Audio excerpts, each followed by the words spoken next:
left wrist, left arm up a little higher. Then from there, get the club down in front of me. From here, there I can arc it off with a little bit of a bow in my left hand to a nice short follow through. Let's take a set up here and we'll talk a little bit about your takeaway. We're trying to get the club what you feel is a little earlier wrist set. And the key here is just to keep the right arm higher than the left. So many people get this club as you did when you were younger, tucked in on the inside. And then when you go to the top of your swing, probably the biggest change that Tiger's made is he's really tried to get his hands in front of himself coming down. In other words, arms in front of the body, where the club used to lay down. Somehow, in your old swing when you used to get stuck. My Ole Swing? Yes. I go, Ole! That's the lay the shaft down 16th tee Players Championship, right? Yeah, and that's just because of a product of being a junior golfer. All junior golfers fire their hips hard, get the club stuck from the inside so they can flip it, hit the ball long ways. Yeah, you hit the ball long ways, but it's hard to control. And under the gun, like a lot of pressure on yourself. It's really hard to... Hey, so today I want to talk about the Ole Swing, and that's what we're going to see that you saw Tiger Woods doing at the top of this. It's a common fault that we think that most golfers tend to do without even realizing it. So come on, let's go do this.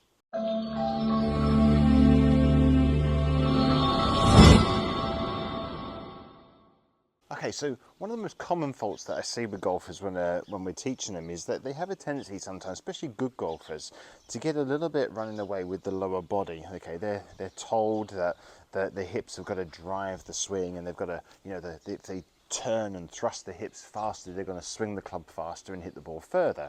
Yes, to a certain degree you can hit the ball further, but you can also lose a lot of control because you'll tend to sort of get from here, the hips will drive, the club will fall well behind you, but then you're having to flip at it to try and then square the face up again to the target, and that has its own issues because, you know, as we all know, when you get the club behind you here and you're traveling behind, you're having to then flip and use the hands to try and roll over, because otherwise your club face would just be presented so wide open you'd hit the shank, to be honest with you.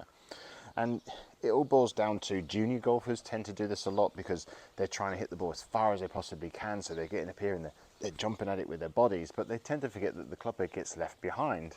And this was probably the curse of my golf swing for a long time, because I used to get up here and trying to build distance. I was under the illusion that the only way to hit distance was to spin the hips as fast as I possibly could and use the hips. And that's what created speed, because it would translate to centrifugal forces to spin out. Yes, it does, and so on. But there is a point when you can go too far with it, if that makes sense. So that's where we see a lot of amateur golfers doing. And I see amateurs get to the top of the swing here, and they tend to spin the hips out first. This then affects the momentum of the club, and what happens here then, in an event to try to shallow the club, which we're all told you need to do, get the club laid down so it can come in from the inside. Yes, it is a speed producer, but like I said to you, it can create a lot more problems than it can actually solve. And we see golfers get this momentum, so the club head's going to go behind them when they change into transition. The club head is going to fall behind them, but then they just allow it to continue on, and it gets too far behind them, and then they get to a point here where the club is trailing too far behind the body. Okay, and then like I say, from here you're having to then flip it, you can chunk it, thin it, do all sorts of different shots. It's all about timing and sequence of circles that swing around our bodies. My body moves in a circle, my hands and arms swing in a circle, and the club swings in a circle around me, and we want to try and match those up. A lot of coaches will call it synchronization or so on. We've got to try and match those circles up at some point, okay, in the swing. And John Jacobs, I don't know if you have ever heard of John Jacobs, but he used to simplify the swing down. He was a great golf coach in the early 60s and so on. And he used to say that your body was either moving too quickly for the club, or the club head was moving too quickly for the body, and you had to try and match those circles up in order to hit the ball great. And he would either devise that if the club was too quicker than the body, then he would devise that you actually use the body faster, or if the body was too fast, use the arms faster, okay, until you got the right compromise.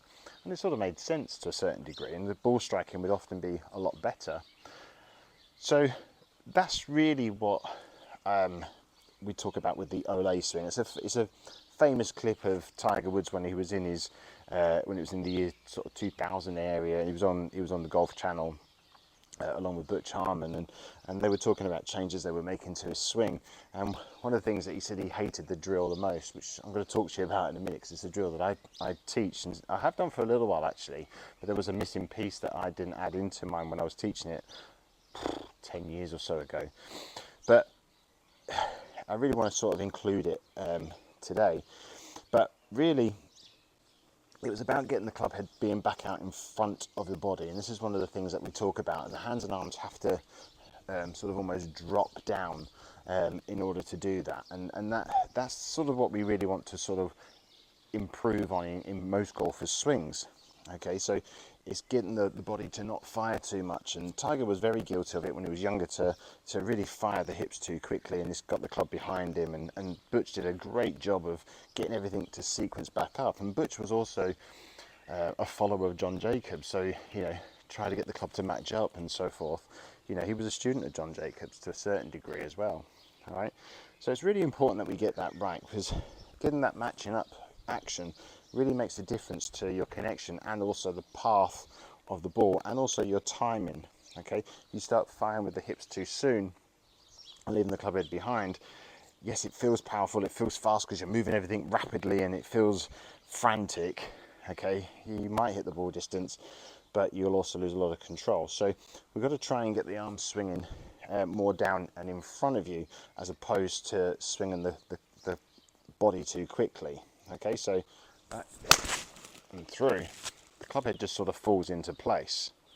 So I'm going to give you a couple of drills that you can work on to give you the right feelings, and then obviously you can then try to put it into practice. But please remember to like, subscribe, and also share this video around with your friends, and also my other videos as well. Hopefully it'll help their golf too.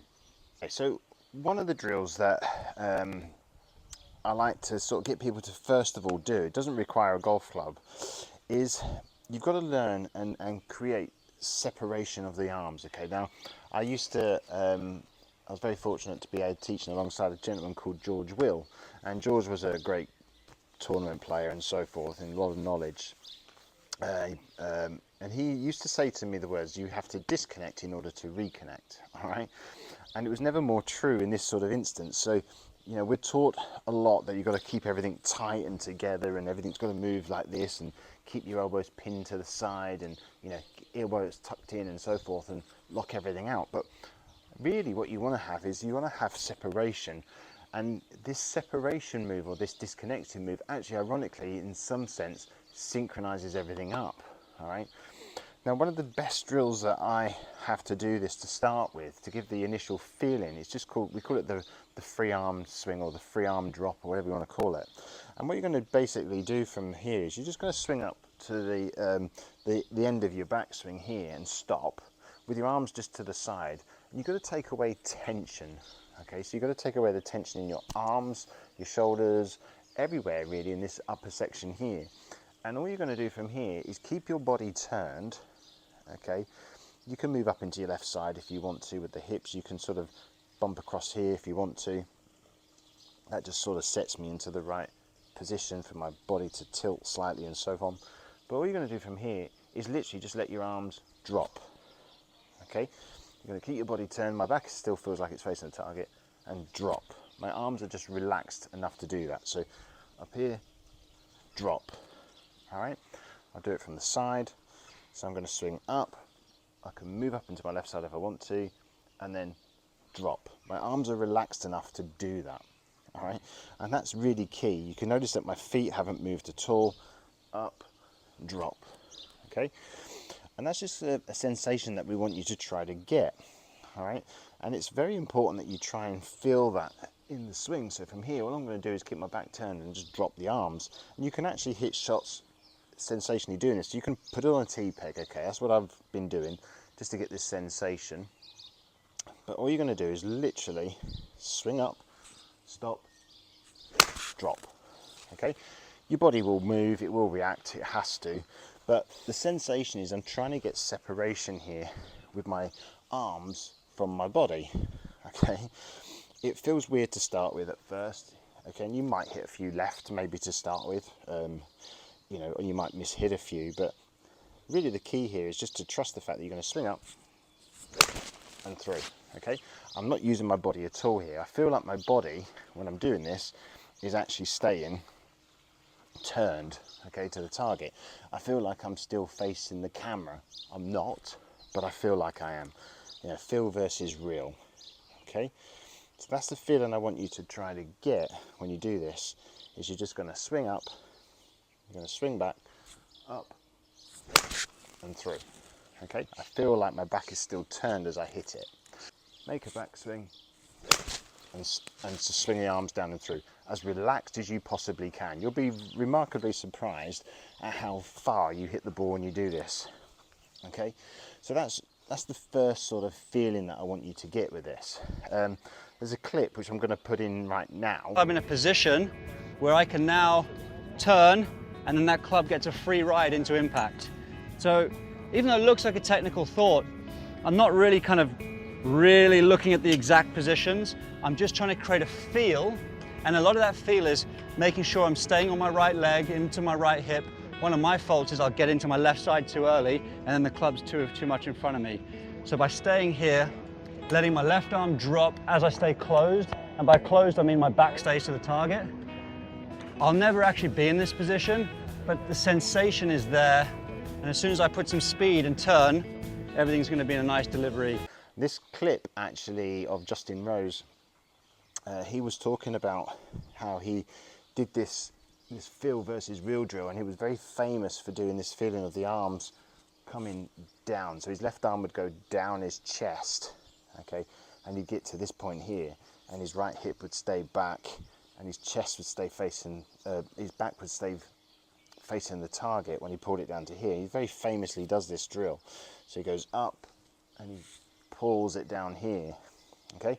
He had a tendency, as he says, to get a bit fiery at it and come over the top a little bit and not drop the arms enough down in the downswing. Okay, so if it's good enough for these guys, Tiger Woods and Justin Rose, I don't know who you're going to listen to then. All right, so that's a feeling you want to try to get. Now it doesn't match up with that, because by the time you add in the body movement, the club will come back into the right path and it will all match out. But at the moment, we're just trying to work on this separation, okay? The feeling of the arms separating on the downswing from the body. Okay, it produces great strikes, and you'll be surprised at the distance you can generate. Okay, feeling the arms swing past the body. Again, coming back to John Jacobs, he used to insist that the arms swing, the club swings past the body in order to generate power and speed. We've all become obsessed with the fact that everything has to go through at the same time. It can't produce speed when you do that. The arms have to separate down and come through, okay? And that's what generates club head speed overall, or arm speed if you want to call it. It's the same as if I was throwing a ball, my arm would go past my body. I wouldn't go at the same time. I wouldn't generate speed, okay? My body would stop, it would stall, and my arm then slingshots through. It goes past my body, okay? It's the same in any other sport, and yet we seem to think golf is different for some reason than any other sports. The sports connections are there. So that's the drill that I want you to get, or the feel that I want you to get on this one. The main drill there though, swing up and just feel the arms drop while your body's still turned. If you can do that, you can get the club back on plane and hit some decent shots. Hopefully that's helpful for you this week. So it was called the Ole Swing. I called it that because that's what Tiger called it on that video. Most people commonly get caught being stuck behind with the club head being stuck behind their bodies when they swing through. So it's important we get it back out in front of you again. You have to learn a little bit of separation, or learn to disconnect in order to reconnect, all right? It will make a massive difference to your golf swing. I can promise you'll have more control, more time to use the hands correctly and the body correctly, rather than having to get here and frantically catch up and whip it through, okay? Yes, you might lose a little bit of distance. I mean, Tiger spoke about losing 10 yards off his normal distance, but he wanted to sacrifice the distance he didn't want to sacrifice control, over distance. So maybe there's a lesson for all of you there, all right? Hopefully that's good. Please remember to subscribe and like this video, and I'll catch you at the next one.